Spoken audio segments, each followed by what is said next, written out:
Bienvenue sur S'ouvrir à l'amour, le podcast qui va t'aider à transformer ta vie amoureuse. Je suis Sandy Kaufman, coach de vie certifiée. Sur ce podcast, je t'aide à comprendre et à changer tes mécanismes en amour afin de rencontrer la personne qui te correspond et construire une relation de couple épanouie.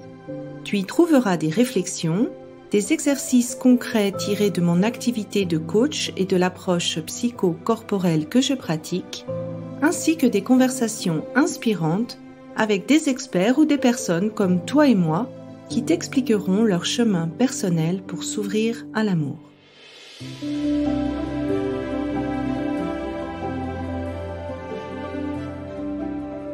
Tu écoutes l'épisode 23, mes conseils pour rencontrer quelqu'un sur Internet.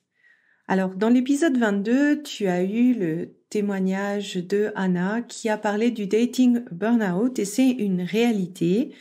Et pour cet épisode, j'avais envie de te montrer l'autre côté, donc de te montrer plutôt tous les aspects que moi je considère positifs pour rencontrer quelqu'un sur Internet et aussi comment tu peux faire pour justement que ce soit une bonne expérience pour toi. Bien sûr, ça ne veut pas dire non plus que tu dois faire que ça et si tu as envie d'avoir un petit peu des conseils pour rencontrer quelqu'un sans le biais d'application, tu peux encore t'inscrire à mon webinaire qui commence la semaine prochaine, qui est gratuit. Comment rencontrer quelqu'un sans appli? Je te mets le lien dans mes notes de l'épisode. Alors, quels sont pour moi les avantages en fait de ces sites de rencontres? La première et la plus grande, c'est que c'est vraiment statistiquement une chance de rencontrer quelqu'un. Il y a une étude suisse de l'OFS qui date de 2018 qui dit que 20% des personnes qui sont en couple depuis plus de 5 ans se sont rencontrées via des sites de rencontres. Et c'est une étude qui date de 2018. Je suppose que au jour d'aujourd'hui, en fait, ce pourcentage va vraiment augmenter. Personnellement, dans les personnes que j'accompagne, c'est actuellement la principale source de rencontres. Mais outre, on va dire, ces statistiques, je trouve qu'il y a beaucoup d'avantages, en fait, à se mettre sur un site de rencontre. La première chose, c'est que souvent on se fait une idée de ce qu'on recherche chez une personne. On a cette liste un peu théorique dans la tête. Et le fait en fait de rencontrer des personnes, ça va te permettre un petit peu de valider ce que tu recherches ou pas chez un homme. En rencontrant les partenaires via les sites, tu vas avoir l'expérience de différentes personnes avec différentes valeurs, avec différentes manières de faire. Et toi, ça va te permettre en fait d'affiner ton choix et d'être beaucoup plus au clair sur ce qui est essentiel ou ce qui est important pour toi dans une relation ou chez un partenaire. C'est également je trouve, un très bon moyen de te connaître. Parce que selon ce que tu vas mettre sur ton profil, selon comment tu vas vivre tout ce processus de rencontre, de parler avec un inconnu, de rencontrer quelqu'un que tu as jamais vu auparavant, eh bien, ça va assez rapidement te confronter à tes forces. Et tu vas voir là toutes les choses où c'est plutôt facile pour toi, où c'est plutôt naturel pour toi. Et puis également, toutes tes peurs ou toutes les petits obstacles ou les résistances que tu peux ressentir. Et donc, juste pour ça, juste pour cette expérience en fait de mettre à plat comment tu fonctionnes, je trouve que aller sur les sites, c'est vraiment une source incroyable pour apprendre à se connaître et après, de pouvoir décider consciemment, c'est sur quelle peur j'ai envie de dépasser, sur quel obstacle j'ai envie de travailler et finalement t'approcher de la version de la personne que tu as envie d'être. Le troisième point, c'est pour moi un vrai terrain et une bonne occasion de décider ou de redécider de quel est le comportement que tu veux avoir dans tes relations et de l'appliquer dans ta manière de faire dans les sites de rencontres. Alors, par exemple, si tu avais la tendance à te suradapter à l'autre, à ne pas communiquer tes besoins et tes limites, tu peux voir en fait ton expérience des sites de rencontres pour apprendre à expérimenter, à être cette personne qui justement n'est pas dans la suradaptation, qui justement apprend à communiquer ses besoins et ses limites. Et on le sait que plus tu vas nourrir en fait un comportement, plus il va se renforcer. Et là, l'avantage, en fait, dans les sites de rencontres, c'est que tu ne connais pas encore beaucoup les personnes, tu n'es pas encore beaucoup attaché, donc c'est forcément plus facile à faire que quand tu es dans une relation établie. Donc pour moi, c'est vraiment un moyen de cultiver les comportements et de comment tu as envie d'être en relation, et ça, tu peux déjà le mettre en pratique. Un autre avantage que je vois, c'est que ça te remet dans le bain de la séduction. Si tu as été pendant plusieurs années en couple et que maintenant tu te retrouves célibataire, tu peux avoir ce sentiment d'avoir perdu l'habitude. Ou bien si ça fait longtemps que tu es célibataire et que tu as cette sensation de t'être un peu renfermé dans ta coquille, renfermé dans ta routine et que tu restes principalement sur le métro boulot dodo, ça pourrait être un bon moyen de commencer parce que des fois, faire le pas de séduire dans la vraie vie, ça peut paraître une montagne. Et donc, quand tu rencontres en fait des gens via Internet, l'avantage c'est que tu vas voir un peu des rendez-vous, tu vas voir un petit peu dans quelles circonstances tu te sens à l'aise, dans quelles circonstances tu te sens séduisante, quelles ont été aussi les pensées que tu as eues à ce moment-là qui fait que tu t'es senti à l'aise. Et ça va te permettre un petit peu de trouver, moi ce que j'appelle cette zone de génie en matière de séduction. Parce que je pense qu'on a toute une manière de séduire qui nous est propre. Pour moi, séduire, c'est vraiment arriver à se montrer de manière authentique, en étant vraiment soi. Et bien sûr, il y a tout un travail en fait sur comment on se sent dans notre tête pour oser en fait être authentique dans le moment, et également peut-être des circonstances extérieures qui influencent le comment tu te sens à l'aise. Donc si je te donne un exemple, il y a peut-être des personnes, elles vont se sentir super à l'aise plutôt dans un endroit où il n'y a pas trop de bruit, où tu peux parler, où tu peux avoir des conversations. Et puis pour une autre personne, ça va être plutôt dans le mouvement, en bougeant, en allant voir une expo, en étant dans la nature, en allant danser, parce que c'est moins la petite conversation tranquille, c'est moins un cadre dans lequel tu te sens à l'aise. Donc vraiment, en fait, ça peut te permettre de te découvrir un petit peu plus et de voir comment est-ce que tu peux faire pour arriver à être pleinement toi lors des dates. Et enfin, et ça, je trouve que c'est vraiment le cadeau que beaucoup des personnes que j'accompagne découvrent en rentrant dans ce processus, c'est que ça te permet d'élargir ton cercle de connaissances. Parce que après tout, les personnes que tu vas rencontrer, tu vas les découvrir. Et je pense que chaque personne, en fait, a des pépites en elle et a vraiment des choses très intéressantes. Et en prenant rendez-vous, ça va te permettre de connaître un autre être humain, de connaître la beauté de cet être humain. Et puis, si c'est pas quelqu'un qui t'attire pour être un partenaire de vie, peut-être que ça va être un ami, une amie. Peut-être que ça va être quelqu'un qui va t'apprendre quelque chose sur un sujet que toi tu ne connaissais pas. Et je trouve qu'on en sort souvent aussi enrichi, surtout si toi, tu y vas avec cet état d'esprit en fait. Donc pour moi, ce qui va vraiment te permettre de profiter de cette expérience au maximum, ça va être de te focaliser sur cet aspect positif des sites plutôt que l'aspect négatif de ces sites de rencontres.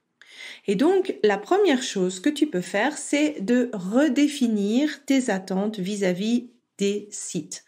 Si tu vas dans un état d'esprit de rencontrer des personnes sympas, d'apprendre à te connaître, d'apprendre à être et à te comporter comme la personne que tu as envie d'être dans ton couple, d'apprendre à voir quelle est ta zone de génie en termes de séduction, tu vas voir que ça va t'ôter énormément de pression et que tu vas apprécier toutes les étapes du processus.